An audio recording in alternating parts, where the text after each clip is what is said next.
रहमान रहीम अस्सलाम वालेकुम। आज हमने क्वेश्चन नंबर 3 करना है। क्वेश्चन नंबर 3 ये लिखा हुआ है, इसमें भी आपने क्या करना है, इसमें सोल्यूशन फाइंड करना है, यानी थीटा की वैल्यूज़ बतानी है। क्वेश्चन ये कि मैं 3 tangent square theta plus 2 under 3 tangent theta plus 1 is equal to 0। ये आपके पास क्वाड्रेटिक वेन है टेंजेंट में। जैसे हमारे पास एक क्वाड्रेटिक वेन होती है एक्स में, वो क्या होती है a x square plus b x plus C is equal to 0। यानी एक्स का स्क्वायर आता है, फिर उसकी पावर 1 आती है, फिर एक्स की पावर के बगैर वैल्यू आती है। ठीक है, तो हम इसको कहते हैं क्वाड्रेटिक वेन।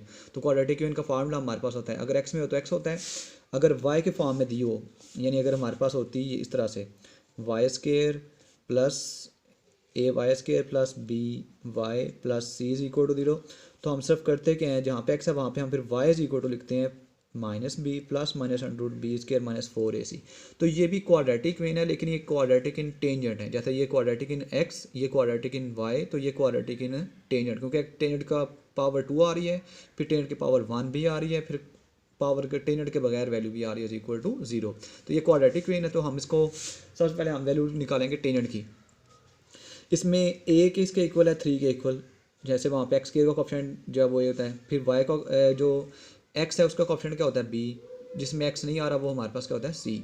तो वहाँ पे एक्स हो तो एक्स आता है, वाई हो तो वाई आता है, तो टेंजेंट होगा तो टेंजेंट आएगा, tangent theta is equal to minus B plus minus under B square minus 4ac। अब इसकी वैल्यूज पुट कर देते हैं। बी की वैल्यू हमारे पास है माइनस ऐसे ही, बी की वैल्यू 2√3 प्लस माइनस बी का स्केयर 2√3 का स्केयर, फिर माइनस 4 ए और सी की वैल्यू, ए की वैल्यू 3 सी की वैल्यू 1, नीचे 2 ए की वैल्यू 3 पुट कर दी है, ये वैल्यू ऐसा ही। इसका जब आप स्केयर लेंगे तो 2 का स्केयर 4, 3 का अंडर रूट है, ऊपर स्केयर आ रहा है, तो 3 का अंडर रूट क्या हो जाएगा, खत्म हो जाएगा, यानी 4 मल्टीप्लाई बाई 3 माइनस इनको मल्टीप्लाई करवा जाएगा 12।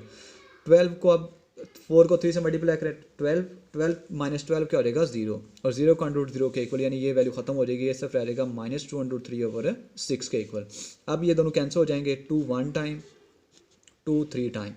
अब ऊपर अंडर रूट 3 या नीचे भी 3 आ रहा है, तो अगर सेम वैल्यू का अंडर रूट ऊपर या नीचे बन रहा हो तो हम उसको क्या करते हैं 2 दफ़ा अंडर रूट में लिख देते हैं। इस 3 को लिख देंगे अंडर रूट 3, तो एक अंडर रूट 3 कैंसिल हो जाएगा, ये वैल्यू आ जाएगी tangent theta is equal to -1/√3। अब ये सारे का सारा क्वेश्चन नंबर 1 जैसा बन गया।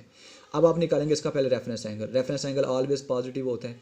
टेंजेंट की वैल्यू है 1/√3 कहाँ पे होती है, या फिर आपने लिख देना टेंजेंट इनवर्स 1/√3, तो आपके पास आ जाएगा 30 डिग्री, यानी π/6। अब टेंजेंट की वैल्यू क्या है नेगेटिव, तो टेंजेंट नेगेटिव कहाँ कहाँ पे होता है, सेकंड और फोर्थ क्वाड्रेंट में। सेकंड में एंगल कैसे लिखते हैं पाई माइनस रेफरेंस एंगल, फोर्थ में 2π माइनस रेफरेंस एंगल। तो आगे ये वैल्यू आपने ये खुद से कंप्लीट करना है। ठीक है, तो 2 वैल्यूज हमारे पास निकलेंगी। अगर आप ये वैल्यू यहाँ पर पुट करेंगे तो यार का पाई माइनस रेफरेंस एंगल π/6, इधर भी आप पुट करेंगे theta is equal to 2π minus π/6। एल्सियम वगैरह लेकर तो ये वैल्यूज निकाल लेंगे। Question number 4। अब क्वेश्चन नंबर 4 ये है tangent square theta minus secant theta minus 1 is equal to 0। अब ये क्वाड्रेटिक वेन नहीं है, क्यों नहीं है, टेंजेंट का स्क्वायर तो है लेकिन टेंजेंट की पावर 1 नहीं है। ठीक है, सीकेंट तो है, सीकेंट की पावर 2 नहीं है।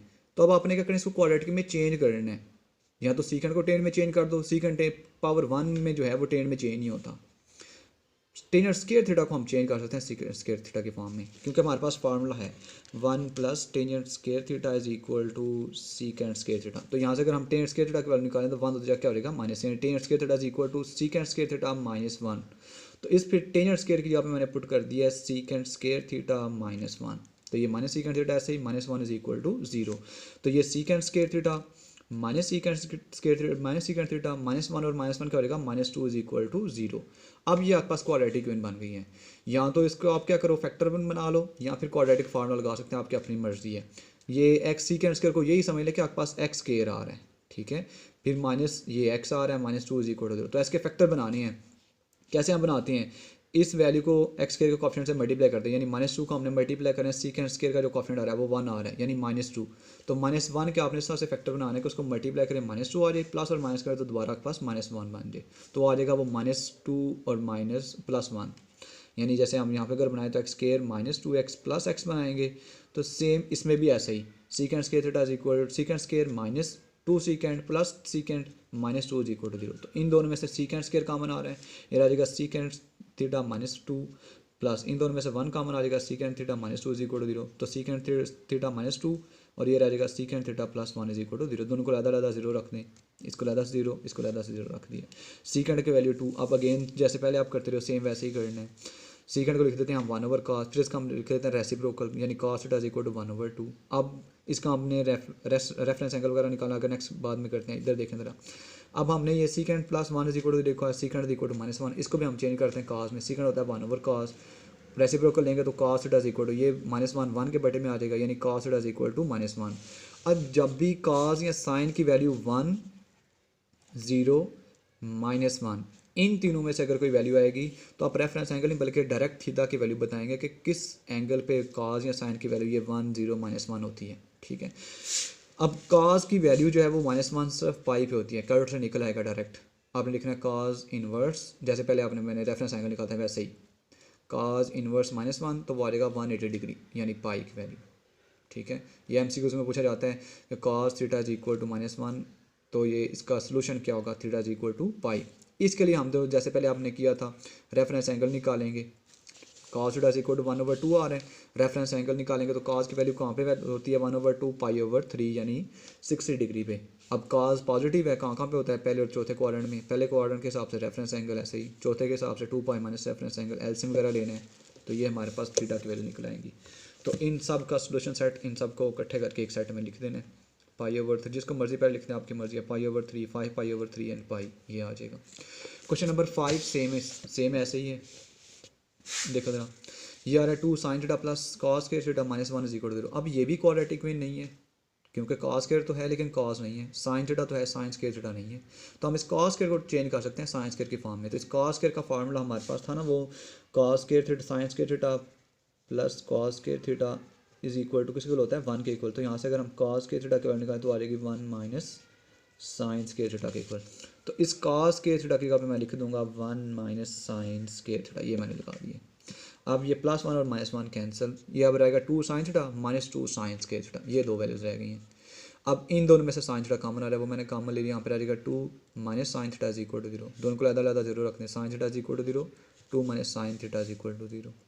अब sin की वैल्यू 0, साइन की वैल्यू 0 पे भी 0 होती है, पाई पे भी 0 होती है, यानी एक्स एक्सिस पे जितने भी एंगल लाई करते हैं, चाहे वो पॉजिटिव एक्स एक्सिस की तरफ हैं या नेगेटिव एक्स एक्सिस की तरफ हैं, वहाँ पे जो साइन की वैल्यू होती है वो 0 होती है, यानी 0 पे भी 0 होगी, 180 पे भी 0 होगी। cos की जो वैल्यू है वो वाई एक्सिस पे 0 होती है, यानी यहाँ पे 90 पे भी cos 0 होता है, 270 पे भी cos 0 होता है। तो अभी हमने साइन का लिखना है, तो साइन जब आप लिखोगे साइन इनवर्स 0 तो वो सिर्फ 0 आएगा, पाई आपने खुद से लिखना है, ये याद रखना है आपने। ठीक है, यानी जब भी वैल्यू साइन या cos की 0, 1 या -1 आए तो आपने उसका एंगल डायरेक्ट लिखना होता है, ये याद रख लें। ठीक है, तो ये हमने थीटा बता दिया कहाँ पे साइन की वैल्यू होती है, 0 पे भी और पाई पे भी।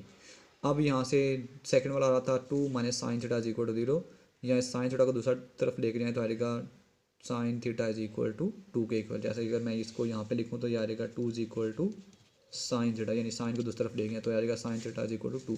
तो साइन की या cos की वैल्यू कभी भी 2 नहीं आती, क्योंकि साइन की सबसे बड़ी जो वैल्यू होती है वो आती है 1, और जो साइन की सबसे छोटी वैल्यू होती है वो होती है -1। cos के लिए भी यही थी, मैंने आपको बताई थी। अब इनका जो सोल्यूशन सेट बनेगा वो सब 0 और पाई आ जाएगा। क्वेश्चन नंबर 6 सेम सारा यही है, 2 sine square theta minus sine theta is equal to 0, थोड़ा सा चेंज है इसमें, साइन थीटा कॉमन आ जाएगा, 2 sine theta -1 is equal to 0, sine theta is equal to 0। अभी मैंने कहा था साइन की वैल्यू 0 आए तो डायरेक्ट एंगल बताने हैं, क्या आएगा 0 पाई पे साइन 0 होता है।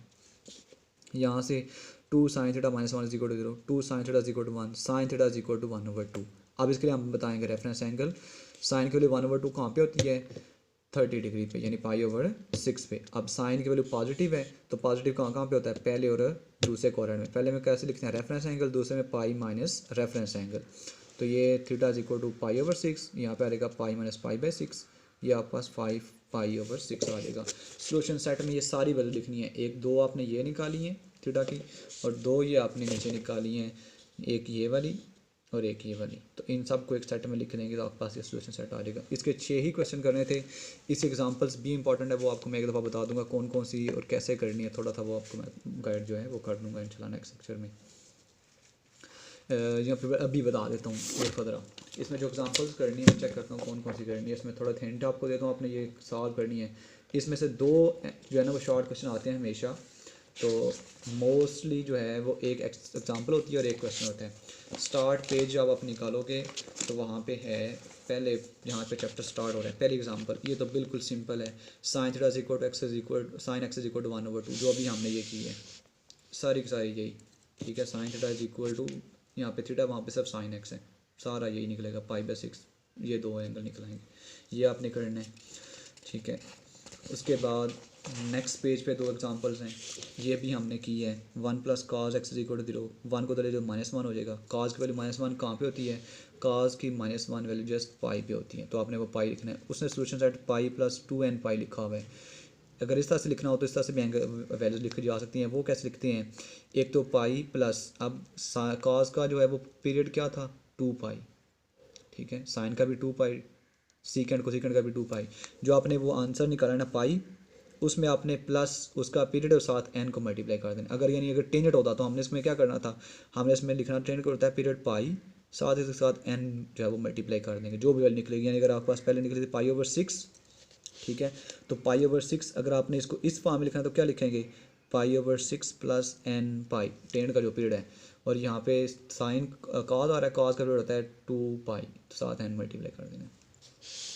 ये एक क्वेश्चन आपने एग्जाम्पल नंबर 3, ये भी हमने जो क्वेश्चन किए थे सेम वैसे ही आपने करना है, ये खुद आप करेंगे। cos के = 3/√4, अंडरूट ले लेना इसका, पॉजिटिव नेगेटिव के ले लेता था आपने वैल्यूज़ निकालने तो आ जाएगा ये। इसके अलावा हाँ जी, एग्जांपल नंबर पेज नंबर 403 पे एग्जांपल नंबर 1 मोस्ट इंपॉर्टेंट है। अब sin x + cos x is equal to 0।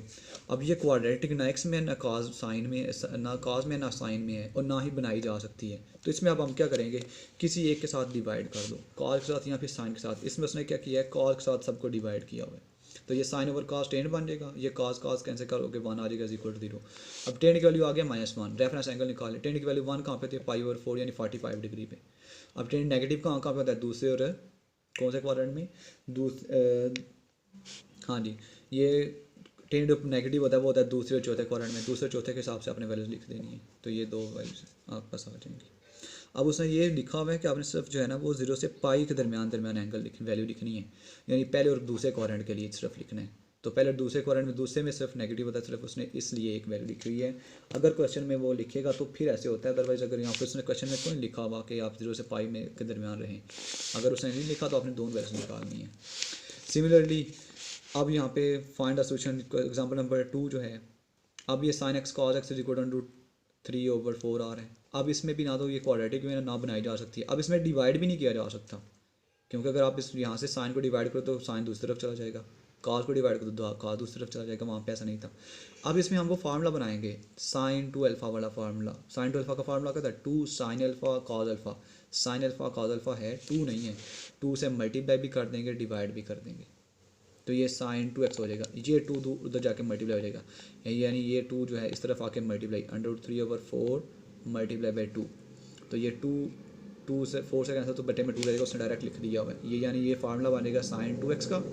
ये 2 4 के साथ कैंसिल होगा तो बटे में 2 रह जाएगा। अब आगे आपने रेफरेंस एंगल निकालना है, सारा जो वैल्यू निकलेगी। रेफरेंस एंगल क्या निकलेगा, साइन की वैल्यू √3/2 कहाँ पे होती है, 60 डिग्री पे, π/3 पे। अब जो उसने एंगल जो आ रहे हैं ना वहाँ पे, पहले हमारे पास थीटा हो तो थीटा लिखते हैं, अल्फा एक्स हो तो एक्स लिखते हैं, यहाँ पे आ रहा है 2x, ठीक है, यानी ये आ रहा है sin 2x। ये अगर sin 2x है तो जब आपने एंगल लिखना है तो वहाँ पे 2x is equal to reference angle या पाई माइनस रेफरेंस एंगल जो भी लिखेंगे। तो अब ये साइन की वैल्यू पॉजिटिव है, साइन पॉजिटिव होता है पहले और दूसरे क्वाड्रेंट में, तो पहले क्वाड्रेंट के लिए कैसे लिखेंगे, 2x is equal to reference angle यानी π/3, 2 से डिवाइड करोगे तो ये π/x इज इक्वल टू π/6 आ जाएगा, ठीक है। सेकंड क्वाड्रेंट में कैसे लिखते हैं, पाई माइनस रेफरेंस एंगल यानी 2x equal to pi minus reference angle, इसका एल्सियम लेकर उसने लिख दिया, 2 से फिर डिवाइड कर देने, तो ये हमारे पास दो वैल्यूज निकलेंगे, एक π/6 निकल आएगी, एक जो है वो π/3 आ जाएगी, ठीक है। इसको सिंगल साइड में लिखना, अगर ऐसे लिखना है तो आपको बता दिया क्योंकि हमारे पास वैल्यू आ रही थी।